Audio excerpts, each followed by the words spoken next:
السلام علیکم، آداب ناظرین، شمع سپیڈ نیوز میں آپ کا استقبال۔ میں آپ کا دوست عبداللہ خلیدی۔ آئیے نظر ڈالتے ہیں آج کی اہم خبروں پر۔ روس کے شہر ماسکو میں دنیا کی پہلی علامتی روبوٹ شادی منعقد کی گئی۔ اس تقریب میں روبوٹ نے دلہے اور میٹلیٹا روبوٹ نے دلہن کا کردار ادا کیا۔ منتظمین کا کہنا ہے کہ دونوں کی بہترین ہم آہنگی کو دیکھتے ہوئے یہ منفرد تقریب رکھی گئی۔ تقریب میں ڈاگمیٹک نامی روبوٹ کتا بھی لوگوں کی توجہ کا مرکز بنا۔ بنگلہ دیش میں مسلسل بارش اور سیلاب نے شدید تباہی مچا دی۔ لینڈ سلائیڈنگ اور مختلف حادثات میں اب تک 44 افراد جان سے ہاتھ دھو بیٹھے۔ جنوبی مشرقی علاقوں کے 7 اضلاع سب سے زیادہ متاثر ہوئے۔ 2 لاکھ سے زیادہ افراد مختلف علاقوں میں پھنسے ہوئے۔ ٹوٹے ہوئے راستوں، بجلی کی بندش اور رابطہ منقطع ہونے سے امدادی کارروائیاں متاثر ہو رہی ہے۔ تھائی لینڈ کے دارالحکومت بینکاک میں ایک پب میں آگ لگنے سے بڑا حادثہ پیش آیا۔ آتش زدگی میں 27 افراد ہلاک جبکہ کئی افراد زخمی ہوئے۔ زخمیوں کو مختلف اسپتالوں میں علاج کے لیے منتقل کیا گیا۔ وزیر اعظم نے حادثے کا دورہ کر کے امدادی کاموں کا جائزہ لیا۔ حکام نے آگ لگنے کی وجوہات جاننے کے لیے تحقیقات شروع کر دی۔ اس ہفتے بینک کب بند رہیں گے؟ ریزرو بینک آف انڈیا نے 13 سے 19 جولائی تک بینک تعطیلات کی فہرست جاری کی۔ 16، 17 اور 18 جولائی کو مختلف ریاستوں میں مقامی تہواروں کی وجہ سے بینک بند رہیں گے۔ جولائی اتوار ہونے کی وجہ سے پورے ملک میں تمام بینک بند رہیں گے۔ 13، 14 اور 15 جولائی کو بیشتر ریاستوں میں بینک معمول کے مطابق کھلے رہیں گے۔ ضروری کام پہلے ہی مکمل کرنے کا مشورہ دیا گیا۔ الیکشن کمیشن نے آن لائن فارم 6 میں والدین کے معلومات شامل کرنا ضروری قرار دیا۔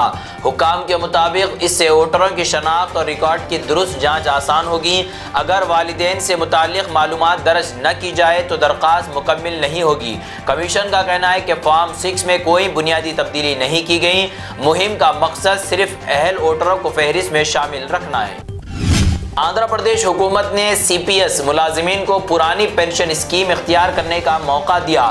یہ سہولت صرف ان ملازمین کو ملے گی جن کا تقرری نوٹیفیکیشن 1 ستمبر 2004 سے پہلے جاری ہوا تھا۔ اہل ملازمین 3 مہینے کے اندر اپنی پسند کا آپشن جمع کرا سکیں گے۔ ایک بار او پی ایس یا سی پی ایس منتخب کرنے کے بعد فیصلہ تبدیل نہیں ہوگا۔ وقت پر آپشن نہ دینے والے ملازمین بدستور سی پی ایس میں ہی رہیں گے۔ سپریم کورٹ نے مدراس ہائی کورٹ کے حکم پر عبوری روک لگا دی۔ ہائی کورٹ نے تمل ناڈو میں گائے اور بچھڑے کے ذبح پر مکمل پابندی لگائی تھی۔ ریاستی حکومت نے اس فیصلے کو قانون کے خلاف قرار دیتے ہوئے سپریم کورٹ سے رجوع کیا۔ عدالت نے کہا کہ اس معاملے پر مزید تفصیلی سماعت کی جائے گی۔ حکومت کا موقف ہے کہ موجودہ قانون مخصوص شرائط کے ساتھ ذبح کی اجازت دیتا ہے۔ سپریم کورٹ نے فی الحال ہائی کورٹ کے حکم پر عمل روک دیا۔ سپریم کورٹ نے آسام کے 27 افراد کو عبوری تحفظ فراہم کر دیا۔ ان افراد کو پہلے غیر ملکی قرار دیا گیا تھا۔ عدالت نے کہا کہ شہریت کا فیصلہ مکمل قانونی اور شفاف طریقے سے ہونا چاہیے۔ عدالت نے گوہاٹی ہائی کورٹ اور متعلقہ ٹربیونل کے فیصلے کو منسوخ کر دیا۔ درخواست گزاروں کا کہنا ہے کہ صرف ناموں کی معمولی غلطیوں کی وجہ سے انہیں غیر ملکی قرار دیا گیا۔ سپریم کورٹ نے کہا کہ شہریت کا معاملہ انتہائی اہم ہے اور انصاف کے مطابق فیصلہ ہوگا۔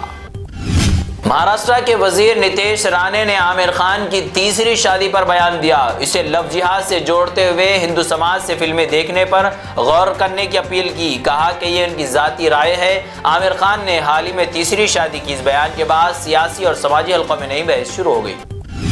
کیرلا کے ایک اسپتال میں 18 مہینے کے بچے کی موت کے بعد تنازع کھڑا ہو گیا۔ اہل خانہ نے ڈاکٹروں پر غفلت اور غلط اینستھیسیا دینے کے الزام لگایا۔ بچے کو معمولی چوٹ لگنے کے بعد اسپتال میں داخل کیا گیا تھا۔ اسپتال انتظامیہ نے غفلت کے الزام کو مسترد کرتے ہوئے کہا کہ بچے کو اچانک دل کا دورہ پڑا۔ پولیس نے مقدمہ درج کر کے تحقیقات شروع کر دی۔ اصل وجہ موت کا تعین تحقیقات مکمل ہونے کے بعد ہوگا۔ حیدرآباد میں سائبر آباد کی ایک سب انسپکٹر کے خلاف اپنی 6 سالہ پوتی کو سڑک پر کار چلانے دینے کے الزام میں مقدمہ درج کیا گیا۔ واقعہ نارسنگی کے روڈ پر پیش آیا جہاں راہگیروں نے گاڑی روک دی۔ سب انسپکٹر نے کہا کہ گاڑی آٹومیٹک تھی اس لیے بچی کو چلانے دی۔ ویڈیو سوشل میڈیا پر وائرل ہونے کے بعد عوام نے سخت ناراضگی ظاہر کی۔ تلنگانہ کے چیف الیکٹورل آفیسر نے خبردار کیا کہ انومریشن فارم جمع نہ کرانے پر ووٹر لسٹ سے نام خارج ہو سکتا ہے۔ الیکشن حکام نے عوام سے بروقت فارم بھر کر جمع کرانے کی اپیل کی ہے۔ بوتھ لیول آفیسرز کو گھر گھر جا کر ووٹروں کی مدد کرنے کی ہدایت دی گئی۔ کئی شہریوں نے آن لائن فارم اور آدھار تفصیلات میں فرق کی وجہ سے مشکلات کی شکایت کی۔